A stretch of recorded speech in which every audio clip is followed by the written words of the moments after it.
The inevitable curse of sequels coming with a diminishing return is more or less expected by familiar moviegoers.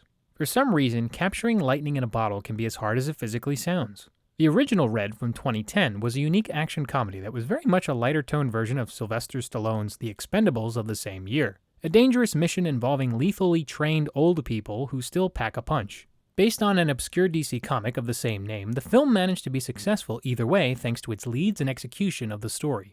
While 3 years is about average for sequel output, it is no surprise that Red 2 in 2013 doesn't meet its original in the same way. However, considering the changes in crew members, the decline was not profound enough to hurt it. Continuing roughly where the last film ended, Frank Moses, played by Bruce Willis, and Sarah Ross, played by Mary-Louise Parker, are now together trying to live a normal life as intended.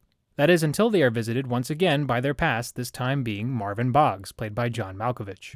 It is there they are pursued by Jack Horton, played by Neil McDonough, looking to lock them down over a missing nuclear device. Apparently, the device was a big deal during an earlier time in Frank's career, trying to protect a physicist named Dr. Bailey, played by Anthony Hopkins. Written again by John and Eric Hober, the screenplay is probably why the experience of watching the sequel doesn't feel like such a misfire, since they worked on the first entry. Directing this time, though, was Dean Parasot, known for his work on Galaxy Quest, Fun with Dick and Jane, and most recently, after this film, Bill and Ted Face the Music. For what it's worth, the overall execution is fine. Willis, Malkovich, and Parker, as the main three, still work well off each other. What feels to be one of the drawbacks to this entry is the relationship between Frank and Sarah. Even for this film, Old Man Moses paired up with Miss Ross just seemed like a mismatch in age. Here, Sarah continues to try and connect with her ex-CIA partner, which comes with very common tropes, seen in other rom-com subgenre movies. When traveling the world, it was revealed that Frank was swooned over by another field agent, by the name of Major General Katya Petrokovic, played by Catherine Zeta-Jones.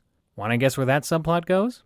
Another problem with the story is that more characters were thrown in as well. There's also appearances from David Thewlis, Byung-hun Lee, as well as returns from Brian Cox and Helen Mirren. It just feels a little cramped now. And with the amount of characters put into play, there's one scene that seems to be edited in the wrong order. This actually messes with the execution when realized, and it's unfortunate. Instead of one character chasing the protagonist like the first film, now there's almost 3 times as many. It's unfortunate when Neil McDonough is pretty much a copy of Carl Urban's character in the first film. Aside from this, though, the actors still play off each other well. Some of the comedic lines are delivered adequately, while other times it falls flat. This is mainly due to the relationship plotline. Anything outside of that thread, though, tends to work better. The action still entertains, though, featuring similar things that have been shown before, such as gunfights, explosions, and other goofy antics. There's a scene with a helicopter that's pretty hilarious. As for visuals, this time camera work was shot by Enrique Chediak. Sadly, this crew member was well known for credits to his name like 28 Weeks Later, 127 Hours, Intruders, The Maze Runner, Deepwater Horizon, Bumblebee, and The Lady and the Tramp remake.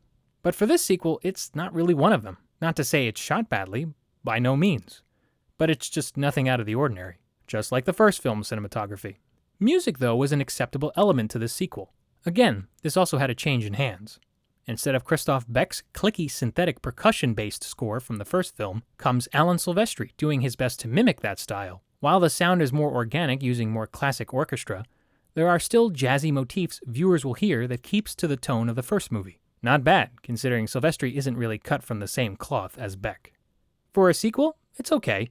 It's not an average follow-up since the actors still have chemistry, the music still fits the tone, and action-comedy elements still entertain, to an extent.